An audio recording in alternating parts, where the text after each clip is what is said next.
Hey everyone, and welcome to The Explainer. Today, we're diving into a genuinely fascinating new economic study that takes a hard, data-driven look at South Korea's massive push for green vehicles.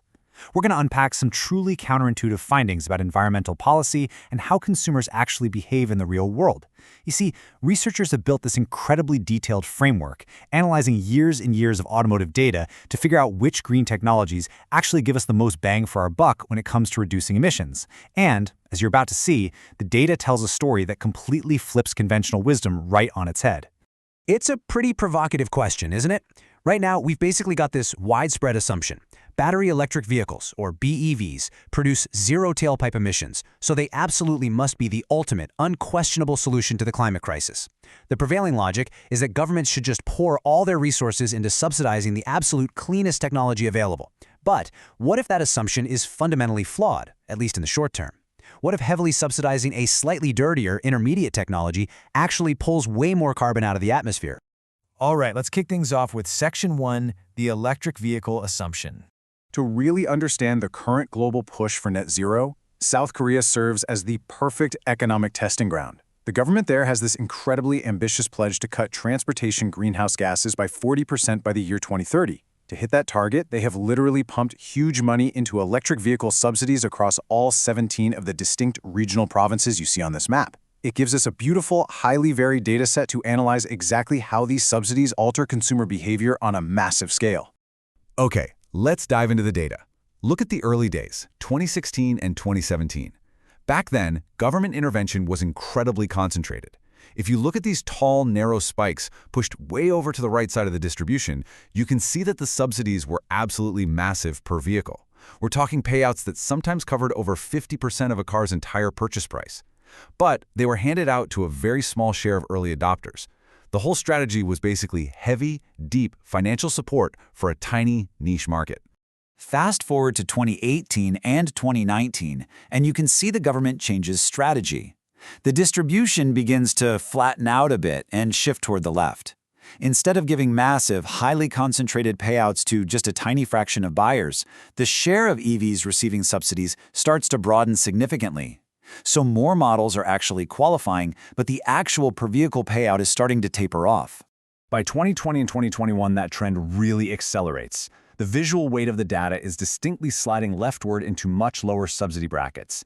Now, the government's total expenditure is still skyrocketing because vehicle registrations are going up across the board, but they're spreading the wealth much, much thinner. They're essentially trying to force mass adoption by giving slightly less money to a significantly larger pool of individual car buyers. And finally, looking at 2022 and 2023, the transformation is complete. The bulk of the subsidies are clustered much further to the left, dropping way down to around 7 million Korean won, which is roughly $6,000 per vehicle. On average, the purchase subsidy is now covering maybe 15% or less of the vehicle's price, compared to over 50% a decade ago. It reflects a heavily subsidized push that's trying to completely saturate the market. But, as we'll see in a minute, it might not be yielding the environmental returns the government originally hoped for. Now, here is where things get really messy. This rollout created a completely chaotic landscape of local variations. For example, a vehicle costing 50 million won might get nearly zero local subsidy in one province, but snag over 15 million won in another. This massive vertical spread you're looking at for identically priced cars created heavy market distortions. It made it incredibly difficult for manufacturers to price their cars efficiently, and honestly, almost impossible for everyday consumers to make rational emission-reducing choices. Which brings us to Section 2, the hybrid reality. Despite the billions of dollars poured into battery electrics, track the bright orange band near the top of this data from 2012 to 2023. That band represents hybrid electric vehicles. Just look at how rapidly that orange sector expands from 2020 onward, completely outpacing the cyan band for pure electrics sitting just above it. Despite pure electrics receiving an average of over 10 million won per vehicle in subsidies over this period, and hybrids receiving virtually nothing, hybrids are seeing absolutely booming sales. Consumers are gravitating toward this intermediate technology entirely on their own. So what this reveals is a very distinct trade-off. Yes, BEVs are technically the cleanest option per mile driven, but high upfront prices, charging inconvenience, and range anxiety make them a very tough sell to your average gasoline driver. Hybrids, on the other hand, offer a really practical compromise. Sure, they still rely partly on fossil fuels, giving them medium emissions, but they require zero behavior change from the driver. You don't have to plug them in, and that makes them significantly easier for the average consumer to seamlessly adopt into their daily lives. Let's dig a bit deeper into this in Section 3, the substitution effect. This is where things get super interesting. When we track average annual mileage by fuel type, a pretty shocking fact emerges. The people who drive the most, represented by that top orange line, are flocking to hybrids.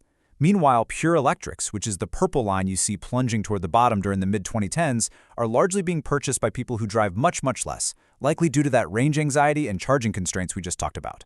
This is absolutely critical, because heavy drivers are the ones polluting the most, and right now, they're actively avoiding the cleanest technology on the market. Breaking this down by daily mileage across these panels makes the picture even clearer. As daily driving ticks up from 0 toward the 100-kilometer range, the market share for gasoline just plummets. But here's the kicker. High-mileage drivers aren't switching to pure electrics. That share barely creeps up at all.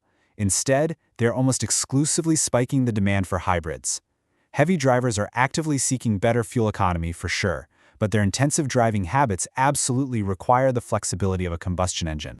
You can kind of think of it like a diet. This chart perfectly illustrates it. The orange line shows hybrids capturing a much larger share of heavy drivers than electrics do. If you want a heavy meat eater to reduce their carbon footprint, it is vastly more effective to subsidize chicken, which they will actually eat, rather than demanding strict veganism, which they're simply going to reject. By offering an accessible intermediate option, you actively capture the worst polluters. This whole behavioral shift is confirmed by what economists call diversion ratios. Meaning, if the price of a gas or diesel car gets too expensive, what does that driver ultimately switch to? Well, in both cases shown here, the orange dashed line for hybrids sits significantly higher than the blue line for electrics.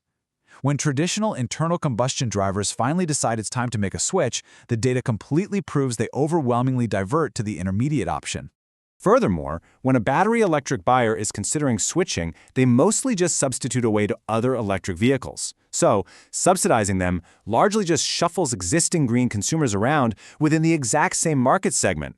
Hybrids, however, act as this massive structural bridge. They're actively pulling people away from the dirtiest combustion engines in a way that pure electrics simply cannot do right now. And this overarching theme holds true even for drivers of LPG vehicles, which is a popular alternative fossil fuel in Korea. The diversion rate to hybrids is steadily climbing, vastly outperforming the totally flat adoption rate for pure electrics. No matter what high-emission vehicle someone is currently driving, the intermediate technology is vastly superior at actively diverting them into a cleaner category. Okay, moving on to Section 4, the dirty grid problem. Check out this critical number from the study, 45%.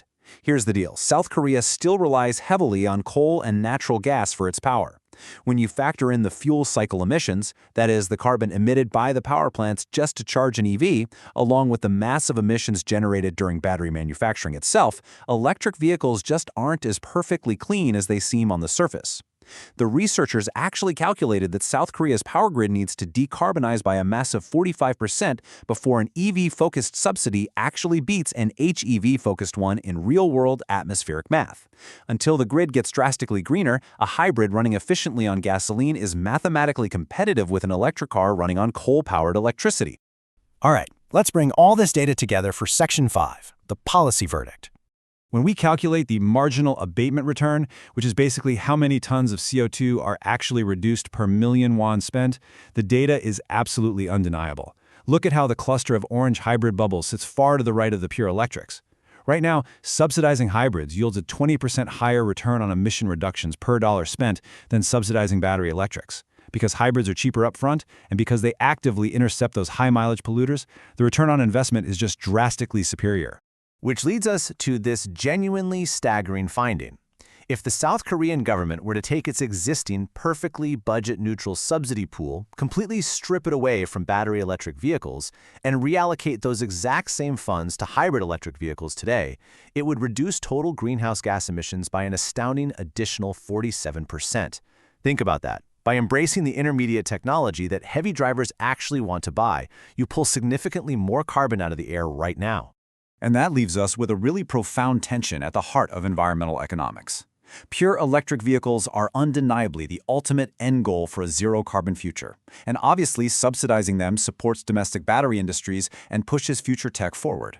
But the math clearly shows that fighting for the purest solution today is actively leaving carbon emissions on the table. It forces us to ask, should policymakers stubbornly subsidize the pristine future we want, or should they pragmatically fund the messy, intermediate transition we actually need to clean up the air right now? It's a heavy question, and the data suggests it's definitely time we reevaluate our answers. Thanks for joining me on this explainer, and keep questioning the consensus.